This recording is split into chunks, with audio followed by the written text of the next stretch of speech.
Aujourd'hui, celui qui n'est pas musulman, animiste, bouddhiste, branamiste ou témoin de Jéhovah s'est dit chrétien. Mon frère, tu t'es dit chrétien parce que tu es membre d'une église. Tu dis que tu es chrétien parce que tu es baptisé et confirmé. Tu dis que tu es chrétien parce que tu as fait une école théologique ou une école biblique. Tu dis que tu es chrétien parce que tes parents sont chrétiens. Tu dis que tu es 100% catholique, protestant, baptiste, évangélique ou même pentecôtiste. Tu dis que tu es chrétien parce que tu as reçu tous les sacrements. Tu dis que tu es chrétien parce que tu donnes tout ton argent à l'église. Tu dis que tu es chrétien parce que le pasteur dit que tu es un bon chrétien. Tu dis que tu es chrétien parce que tu chantes à la chorale. Tu dis que tu es chrétien parce que ton père est ancien au pasteur. Mais alors, tu es chrétien et tu mens en jurant au nom des dieux. Tu es chrétien et tu commets l'adultère et la fornication. Tu es chrétien et tu regardes des films malsains. Tu es chrétien et tu te masturbes. Tu es chrétien et tu fais la cour à tous ceux ou celles qui te plaisent. Tu es chrétien et tu ne recherches Dieu que les dimanches matins. Tu es chrétien et tu ne peux t'empêcher de voler au travail. Tu es chrétien et tu es connu comme bagarreur dans ton quartier. Tu es chrétien et tu es connu comme querelleuse dans ton entourage. Tu es chrétien et tu insultes tout le monde. Tu es chrétien et tu consultes les marabouts et les magiciens. Tu es chrétien et tu vas au village soulever les crânes de tes parents pour enlever la malchance. Tu es chrétien et tu frappes ta femme tout le soir. Tu es chrétien et tu te vantes du nombre de bouteilles d'alcool que tu peux prendre. Tu es chrétien et tu fais partie d'un cercle d'influence, Rose-Croix, Formation, Rotary et autres. Tout simplement parce que tu es assoiffé d'argent et de pouvoir. Oui, tu es chrétien, tu prends plaisir à faire ces choses et à les refaire encore sans regret. D'autant plus que le soir avant de te coucher, ou encore plus fort le dimanche matin, tu vas demander pardon à Dieu pendant les cultes et il te pardonnera parce que la chair est faible et l'esprit est disposé. Ça fait mal. Soyons sérieux. Dieu est-il devenu notre jouet? Crois-tu vraiment que le ciel est une poubelle où n'importe qui peut y entrer? Crois-tu que Dieu te demandera une carte de baptême à l'entrée du ciel? Crois-tu que Dieu comparera tes bonnes actions avec les mauvaises avant de décider de ton entrée au ciel? Crois-tu que Jésus est mort à la croix pour que nous continuions à pécher? Écoute un peu ceci. La Bible dit, tout homme est né pécheur et séparé de Dieu. Romains 3, 28.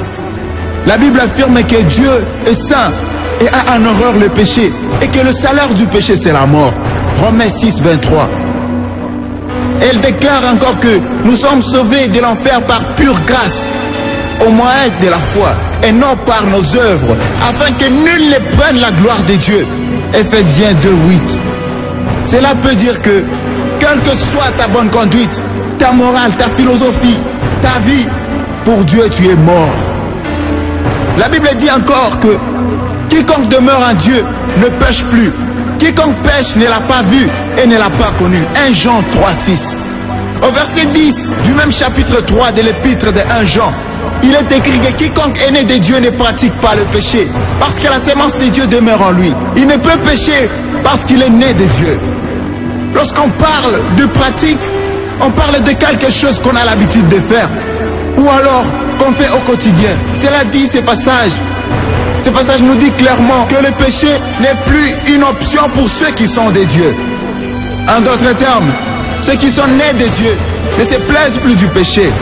Un chrétien n'a plus ce qu'on appelle familièrement péché mignon, car il mène une vie acharnée contre tout ce dont son père a en horreur. Que ce soit bien clair, Dieu ne peut pas enlever ce qu'on ne veut pas laisser. La seule chose qu'il nous demande, c'est faire notre part, c'est-à-dire prendre les dispositions pour ne plus tomber dans les mêmes situations, tout en comptant sur lui et sur le Saint-Esprit, ôter complètement ces péchés qui étaient pour nous une obsession. Ne te laisse pas convaincre par le diable qui veut te faire croire que tu ne peux pas vivre sans commettre tel ou tel péché. C'est faux. Dieu serait-il devenu un menteur? Crois-tu qu'il puisse nous demander de faire quelque chose qu'il soit impossible? Lui qui est Dieu et qui nous aime. Beaucoup de gens ont vécu dans ces mensonges, mais lorsqu'ils ont pris la décision de changer de camp et d'abandonner Ils ont fini par comprendre que ce n'était pas une mission impossible, car Dieu avait fait sa part. Tant que tu trouveras des justifications pour tes péchés, tu seras toujours la même personne, tu ne changeras jamais. Y a-t-il un espoir? Oui, gloire soit rendue au Père, qui a donné son Fils unique, afin que quiconque croit en lui ne périsse point, mais qu'il ait la vie éternelle. Jean 3,16. Jésus-Christ est la lumière, mais à tous ceux qui l'ont reçu et à ceux qui croient en son nom, elle a donné le pouvoir de devenir enfants de Dieu. Jean 1,12. Encore un autre mot, devenir. On peut donc comprendre qu'on n'est pas enfant de Dieu, mais qu'on le devient lorsque premièrement on reçoit Jésus-Christ et ensuite on croit en lui et en son sacrifice. Cela dit, avant ça, tu n'es qu'une simple créature de Dieu, à la différence que tu es fait à son image. Un chrétien est par définition celui qui vit comme Jésus-Christ, c'est lui qui a Jésus-Christ pour modèle. Jésus lui-même a dit à ses disciples qu'un bon arbre ne peut produire de mauvais fruits et un mauvais arbre de bons fruits. C'est par leurs fruits que vous les reconnaîtrez. La religion ne te sauvera pas. Jésus-Christ est le seul qui te sauvera.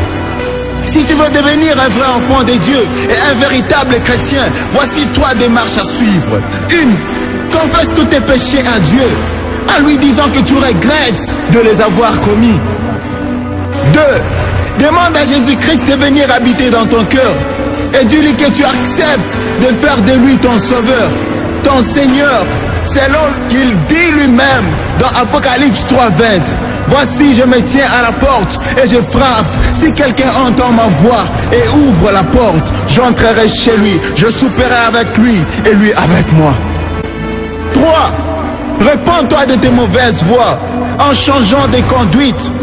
Tout ceci se fera dans une prière que tu feras avec foi et sincérité, car sache qu'il te sera fait selon ta foi. Aussi, Dieu ne regarde pas la longueur de ta prière, ni la beauté de tes phrases, ni encore l'enjancement de tes mots, mais à l'attitude de ton cœur lorsque tu lui demandes d'y entrer et de faire de toi son enfant. Sache que Jésus-Christ est fidèle et il entrera comme il a promis. En entrant, il te baptise du Saint-Esprit, car lui seul a ses pouvoirs. Jean-Baptiste pouvait encore dire, moi je vous baptise d'eau, mais celui qui vient est plus puissant que moi. C'est lui qui vous baptisera du Saint-Esprit et de feu. La Bible dit encore que si tu confesses de ta bouche le Seigneur Jésus-Christ et si tu crois dans ton cœur que Dieu l'a ressuscité des morts, tu seras sauvé. Romains 10, 9 à 10. La Bible nous enseigne que la mort de Jésus sur la croix a effacé toute la condamnation. Il s'est fait malédiction pour que tu hérites le royaume des cieux. Si quelqu'un en Christ est une nouvelle créature, les choses anciennes sont passées. Voici toutes choses sont devenues nouvelles. 2 Corinthiens 5, 17. Si tu es vraiment sincère dans ta repentance, Dieu honorera ta prière. Souviens-toi que tu es une personne différente et que les autres doivent voir la vie de Jésus en toi et glorifier Dieu. Nous devons ajuster notre conduite à notre nouvelle position en Christ, assis à la droite de Dieu.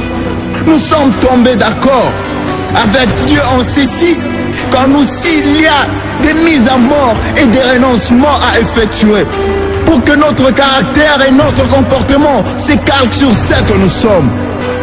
Cependant, il peut arriver que dans notre marche avec Dieu, que nous commettions des péchés involontairement. Lévitique 4.2. Ce n'est pas le moment de se décourager ou de culpabiliser, parce que la raison pour laquelle Jésus-Christ est mort et nous aider à prendre un élan nouveau, un souffle nouveau dans notre communion avec lui. Maintenant, agis en conséquence. Parle à Dieu chaque jour par la prière. Jean 15, 7. Lis la Bible chaque jour. Acte 17, 11. Obéis à Dieu moment après moment. Jean 14, 21. Témoigne de Jésus par ta vie et par tes paroles. Matthieu 4, 19. Jean 15, 8. Fais confiance à Dieu pour chaque détail de ta vie. 1 Pierre 5, 7. Laisse le Saint-Esprit diriger ta vie, ton témoignage et le rendre puissant. Galates 5, 16, 17. Maintenant tu es libre. Tu peux fouler la grâce qui t'a été offerte par Jésus-Christ. Il a 2017 ans sur la croix du Calvaire, mais sache qu'on ne se moque pas de Dieu. Ce que nous aurons sémé, nous les moissonnerons aussi. Voici, je viens bientôt, dit Jésus dans Apocalypse 22:7. Heureux celui qui garde les paroles de la prophétie de ces livres. Que celui qui est injuste soit encore injuste. Que celui qui est souillé s'essuie encore. Et que celui qui est saint se sanctifie davantage. Voici, je viens bientôt, et ma rétribution est avec moi, pour rendre à chacun selon ce que son œuvre. Je suis l'alpha et l'oméga, le premier et le dernier, le commencement et la fin. Heureux ceux qui lavent leurs robes afin d'avoir droit à l'arbre de vie et d'entrer dans les portes dans la ville. Dehors les chiens, les enchanteurs, les impudiques, le meurtrier, les idolâtres et quiconque aime et pratique les mensonges. Apocalypse 22, 11, 15. Seigneur, aie pitié de nous. Merci Seigneur pour ta gloire et ta puissance. Merci pour tout le temps que tu nous accordes. Merci pour la vie que tu nous accordes, Seigneur. Sois béni, mon Jésus.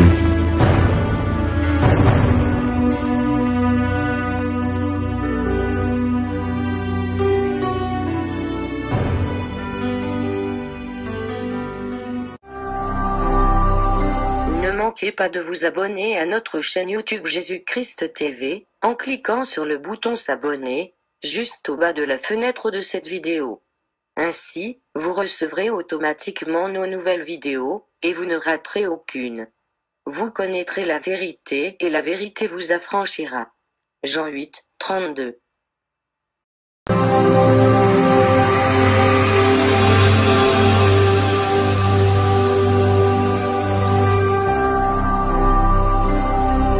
Jésus-Christ TV,